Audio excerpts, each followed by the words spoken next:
Welcome or welcome back to my channel. If this is your first time here, my name is Abigail Flowers and I'm a jazz vocalist and Lanikai ukuleles artist living in Nashville, Tennessee. In this video, I'm going to show you how to play jazz chords on ukulele. This is a follow-up to a video I did last week showing these same chord shapes on the baritone ukulele. So if you play baritone, you can check out this video.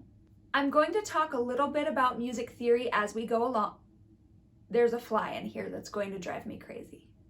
I'm going to talk a little bit about music theory as we go along.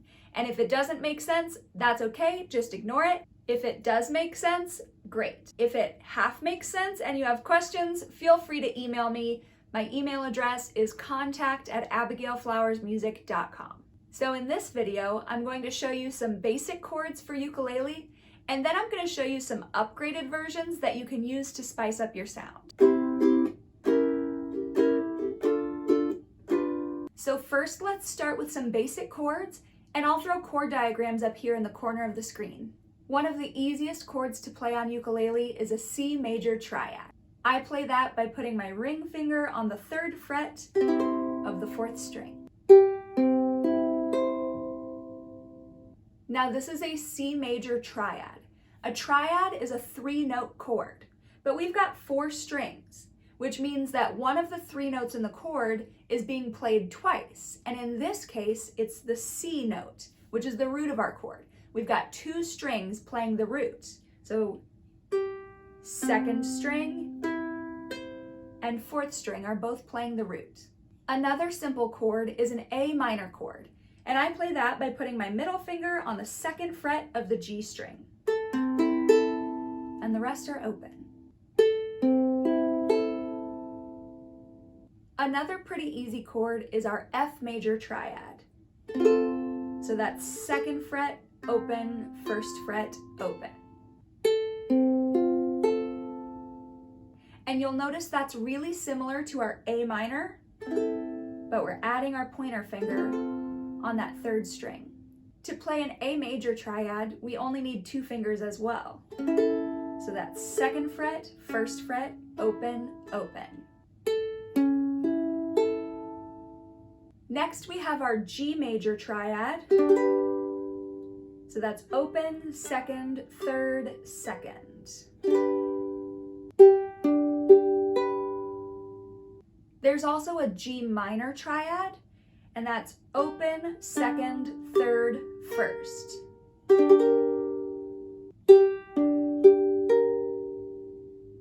Now the difference between G major and G minor is that the 3rd of our chord, which is being played on this 4th string, in the major chord, that's a B. In the minor chord, we have to lower that to a B flat. So just notice that we're going from a B to a B flat to make this G major or G minor. Before we get too far into the video, I'd love for you to take a moment to click subscribe and turn on bell notifications so that you won't miss my future tutorials. You can also give this video a thumbs up or leave me a comment to let me know what you think of this tutorial. Next up, we have a D major triad, and there are a few ways you can play this. You can use pointer, middle, and ring all on the 2nd fret of the first 3 strings, and then that 4th string is open.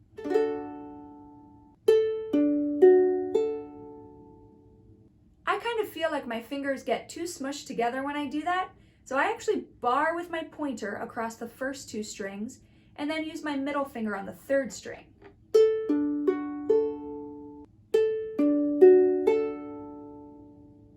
But I know that's challenging for some people, so you can definitely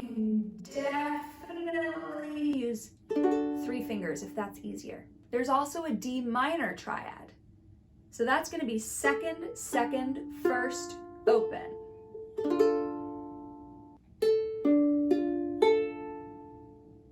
Now again, to turn a major triad into a minor triad, we have to lower the 3rd of the chord a half step.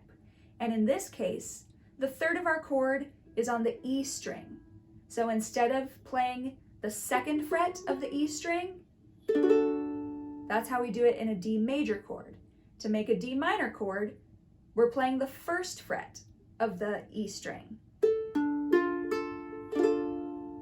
That's a D minor. You may have encountered a B flat major chord before. And that's a little bit difficult because it requires us to bar with our pointer finger across these last two strings. Well, a really simple substitute for that is going to be our B flat major 7. And we do that by just not barring across the fourth string. So it's third, second, first, open.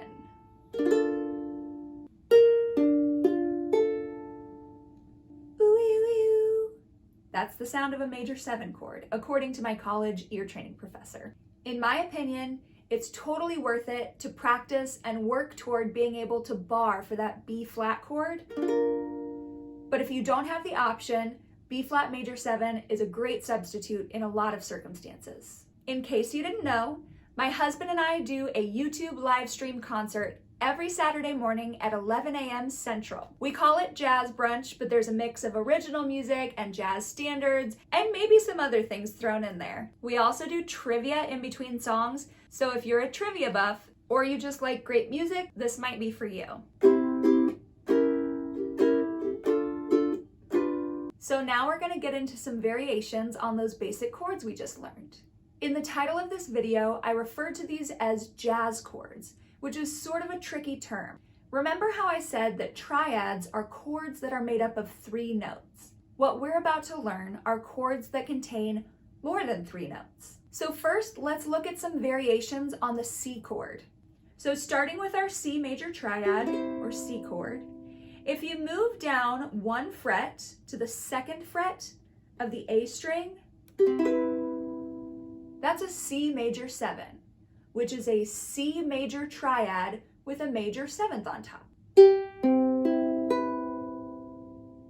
If you move down 1 more fret, so open, open, open first, that's going to be a C dominant 7 or C7 chord. That's a C major triad with a flat 7 or a minor 7th on top. If we leave all the strings open, that can be called a C6 chord, this fly, or an A minor 7 chord. How can one chord have 2 different names? I'm so glad you asked. Every chord is spelled in a particular way, or made up of particular notes.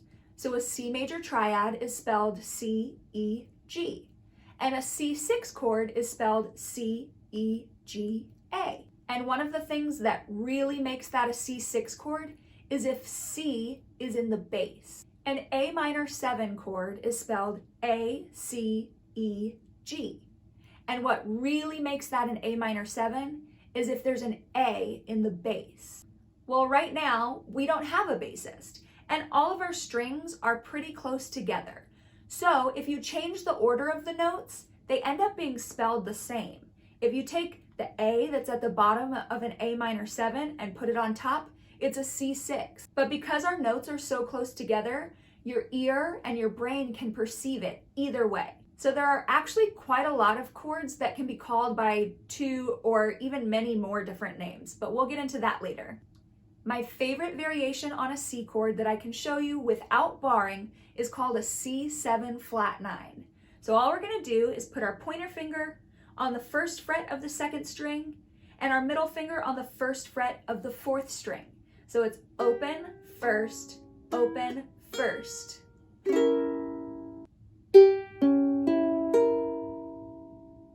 That's a C7 flat 9, but it can also be called a C sharp diminished 7. So here's a variation on the A minor chord.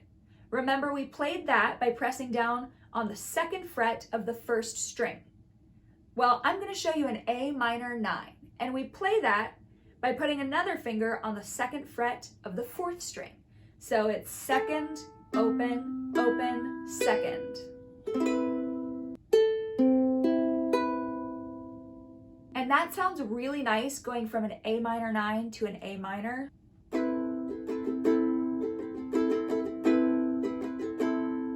Next up, Let's look at the variations on an F chord. So remember, this is our starting place. To turn this into an F7 or F dominant 7 chord, we're going to add our ring finger on the 3rd fret of the 2nd string. So it's 2nd fret, 3rd fret, 1st fret, open.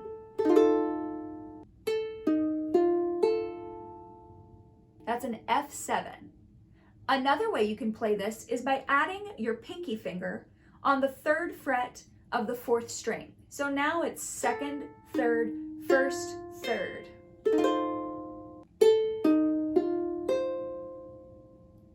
I know it's harder to play with 4 fingers than to play with 3, but anytime we're pressing down on all 4 strings, that's a movable shape. And what that means is I can play that, or I can move it up and play it really anywhere on the neck. And you can get into some really cool sounds once you're comfortable using movable chord shapes. Another great variation on our F chord is an F add sharp 11. And to do that, we're just going to add our ring finger on the 2nd fret of the 4th string. So it's 2nd fret, open, 1st fret, 2nd fret.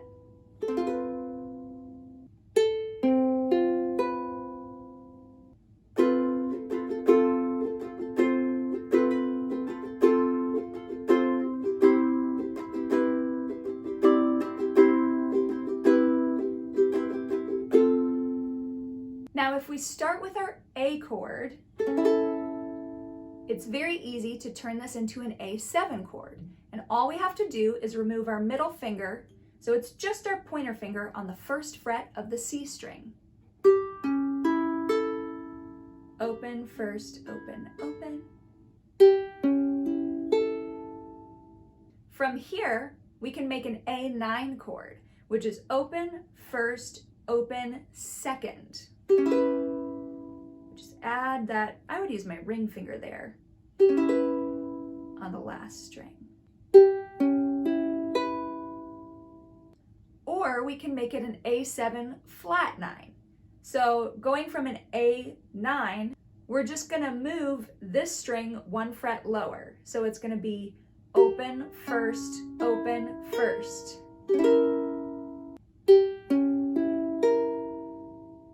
You may notice that that is exactly the same as our C sharp diminished 7 or C7 flat 9. This is what I mean when I talk about shapes that can be called several different things depending on context.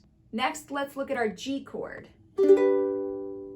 So an easy alteration to this would be to just bar across the 2nd fret of your 2nd, 3rd, and 4th string. So it's open, 2nd, 2nd, 2nd. If you don't want to bar across, you can use 3 fingers. Sometimes that feels a little bit scrunched to me, and it's kind of nice to practice barring without having to cross all 4 strings. And I almost always use my middle finger to back up my pointer finger when I'm barring, if my middle finger's free. So this is a G major 7. To turn that into a G7, we need to move our 3rd string 1 fret lower. So that's going to change to this and be open, 2nd, 1st, 2nd. That's a G7 chord. To make a G6 chord, we need to move our 3rd string 1 fret lower, which just makes it an open string. Now I would change my fingering to pointer and middle. So it's open, 2nd, open, 2nd.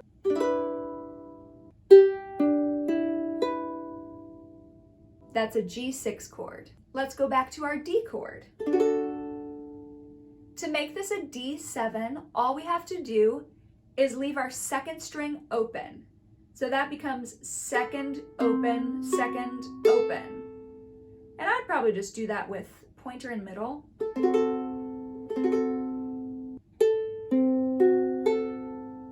Another way to play this one would be adding our ring finger on the 3rd fret of the A string. So now it's 2nd, open, 2nd, 3rd.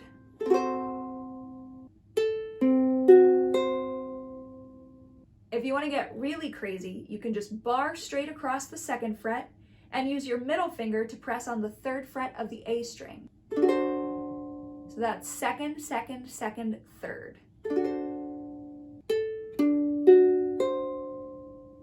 To play a D6, you just bar straight across. And again, I'm always going to use my middle finger as backup for my pointer when I'm barring if I have the option. To turn our G minor into a G minor 7, all we're going to do is bar across these 2 strings with our pointer finger. So it's open, 2nd, 1st, 1st. If you're still working up the strength to bar, we can switch our fingering around and use our ring finger on the 2nd string, pointer on the 3rd string, and middle on the 4th string. No problem. To turn D minor into D minor 7, we have to add our pinky finger on the 3rd fret of the 4th string, the A string. So now it's 2nd, 2nd, 1st, 3rd.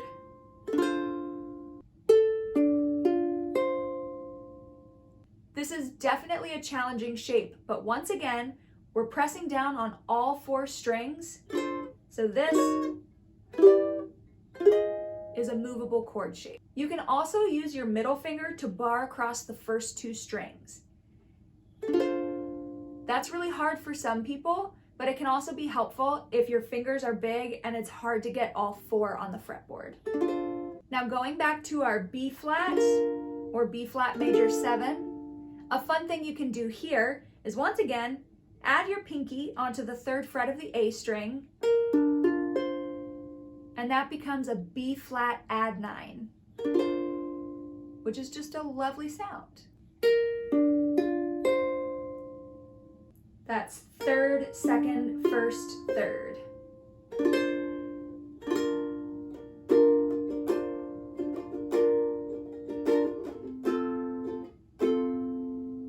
Diminished 7 chords are magic, and it would take a while to explain why, but the long story short is that if you learn 2 different shapes, you can play every single diminished 7 chord. The first shape we already learned. It's open, 1st, open, 1st.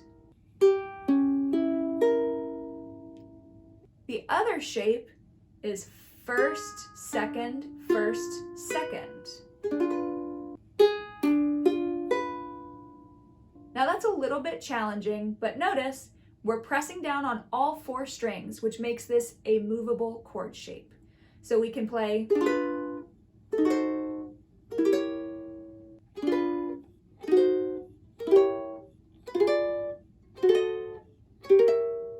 Now the crazy thing is, if you take this shape and move it up to the 4th fret, here, we're actually playing the same chord as on the 1st fret.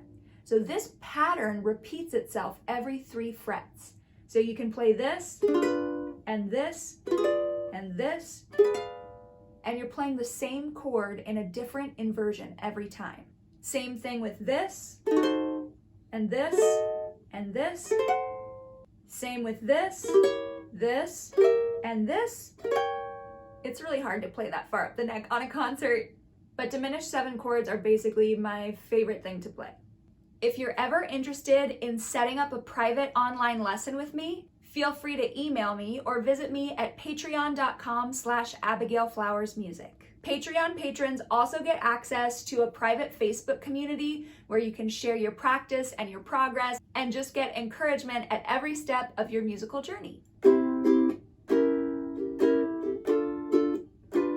So now let's put these chords into context with those 2 progressions I played at the beginning of the video. The first one is a simpler progression that's going to use C, A minor, F, and G. My strum pattern is going to be down, down, up, down, up, down, down, up, down, up, down, down, up, down, up, down, down, up, down, up, down, down, up, down, down, up, down, down, up, etc. I'm playing this with swung 8th notes, which means it's got that bounce to it. Down, down, up, down, down, up.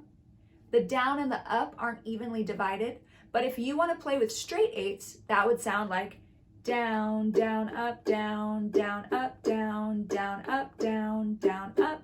This is a fantastic progression to learn if you're just starting out, because these chords are incredibly common and it's going to allow you to play literally hundreds of songs.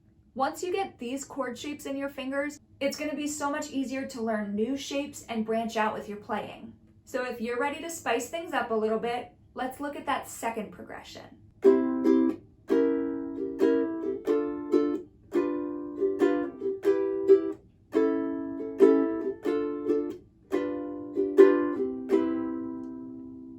So the chords here are C, C sharp diminished 7, D minor, G7, and here we get to our bonus chord. This is an E minor chord. So it's E minor, A7, D minor, G7, and then back to a C major 7 if you want, or you can repeat the whole pattern over again. So this is a little bit of a jazzy chord progression. I'm going to use the J word. It's sort of a jazzy chord progression because it follows the circle of fifths, and that's a very common harmonic motion to see in jazz standards. In this case, we've got a 2, 5, 1 from our D minor to G7 to C, as well as a 3, 6, 2, 5, 1, if you include the E minor and the A7. And my strum pattern for this one is a little more complicated. It's gonna be down, up, mute, down, up, down, up, down, up, mute, down, up, down, up, down, up, mute, down, up, down, up, down, up, mute, down, up, down, up. That's incredibly difficult to say, and I hope I didn't make any mistakes. So that's it for today. That should be plenty to practice, but please let me know what you'd like to learn next. And I hope to see you back here on Saturday at 11 a.m. Central for our Jazz Brunch live stream. Thank you so much for watching. Before we get too far in the video, I would love for you to take a second to hit subscribe. I didn't get the fly. It's on ukulele. I'm going to talk a little bit about music theory as we go along. There's a fly in here that's going to drive me crazy. A YouTube live stream concert every... flies. We also do trip... In the title of this video, diminished 7 chords are magic, and it would take a long time to that fly.